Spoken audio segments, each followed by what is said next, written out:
people? We are back playing some heads up cash. This is actually the first hand here. Thinking about barreling versus this guy or not to barrel. We're gonna check. We could have easily barreled this spot. I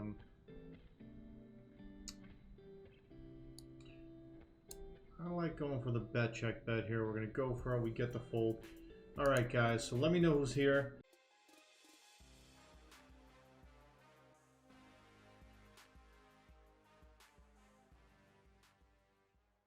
So for those of you who missed it, 2 weeks ago we played. We actually played Heads Up Cash, and I was just liking it. I like it for the stream. It's fun. It's exciting. We're always in a hand. All right, so we got pocket sevens here. Pocket sevens. Okay. So I'm gonna be streaming probably 90 minutes today. 2 hours at the absolute maximum, depending on, you know, what we have going on, etc., etc. But 90 minutes is going to be the min stream. And I actually do have the rebuy option today, so anytime we drop under the full $100 here at you know 51, we're going to automatically rebuy back to 100. So last time we didn't have that option. This time we know better, so we're doing it. I probably shouldn't auto rebuy actually. Now that I'm thinking, you know, next table I do, I'm not gonna auto rebuy because now that I'm thinking about it, I think that's how they can tell that, you know, I'm more of a reg if I auto rebuy, because only like a definite reg would be, you know, auto rebuying. 582 here. Yeah, only a definite reg would be auto rebuying, so I think it's more likely that we get more sit outs because I'm doing this. So if this guy sits out, or you know, whatever else happens, the next table we join, I'm gonna take off that auto rebuy, and I'll just manually rebuy if we get too short or whatever. But yeah, I don't think it's necessary. Yeah, I just don't think it's necessary to have the auto rebuy on, just to kind of like give away the fact that I am some sort of reg or whatever. So this hand, we could delay, we could not. I'm going to be over delaying in these games until I see that someone's going to be calling me light. I'm going to be choosing more delays than GTO would. Let's put it that way.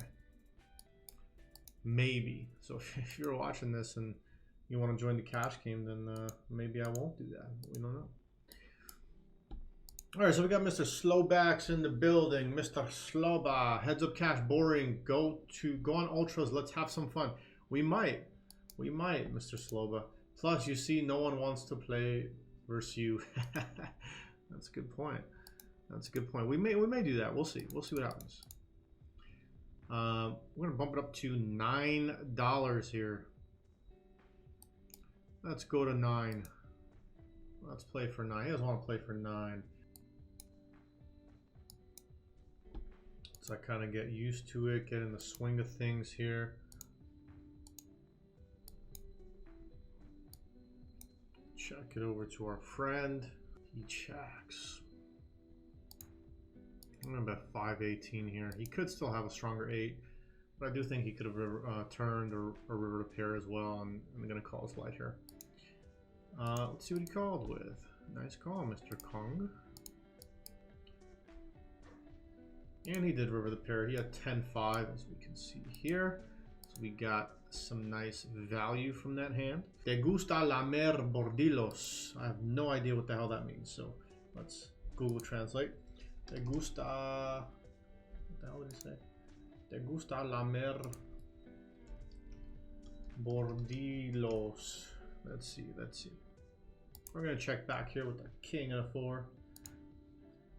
Oh, we got a little nice bet. Got an easy call there on the turn, and on the river, let's see what Mr. Kong wants to do. A check. Yeah, we're definitely not going to be betting here. I don't see any reason at all to be betting in this spot. He does win. I just translated. It says you like to call curbs. What the hell does that mean? I'll tell you guys about that in a minute here. Ooh, look at this flop. Look at this flop. Raise it up to 550. Let's bump it up. 550. Dang, we really wanted to see a turn with that hand there. We got pocket tens, but yeah. So my throat's been kind of killing me. We had a coaching session this afternoon, or this morning, I should say, for Team 651. Also, the last couple nights, I've been, putting on my headphones and kind of pacing back and forth, listening to music and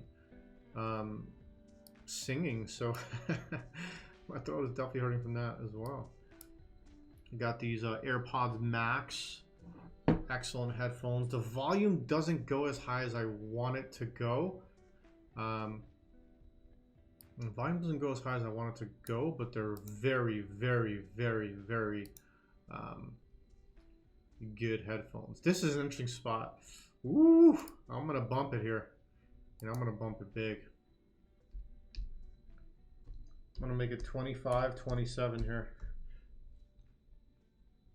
Make a nice big bluff in this spot. I'll explain it after. This is a big boy bluff here.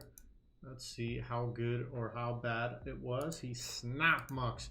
I could just call there too. I know I'm gonna win there sometimes, but if he has an ace, I think I'm gonna, like, especially him not knowing who I am. Because I think if you Google Hagop K, you're not gonna, there's nothing that's gonna come up as far as like who I am or anything like that. Especially without the full last name, written there. Well, actually, it is written. Shit. When you hover over it, it is actually it's actually on there. They just don't write it because it's too long. But yeah, nothing. Let me explain that in a minute. After this hand here, we're gonna make a little delay. Yeah, so I could call. I probably am good a healthy amount of time, but I also think I can get him to fold an ace here. Especially with him not being very familiar with me or anything like that.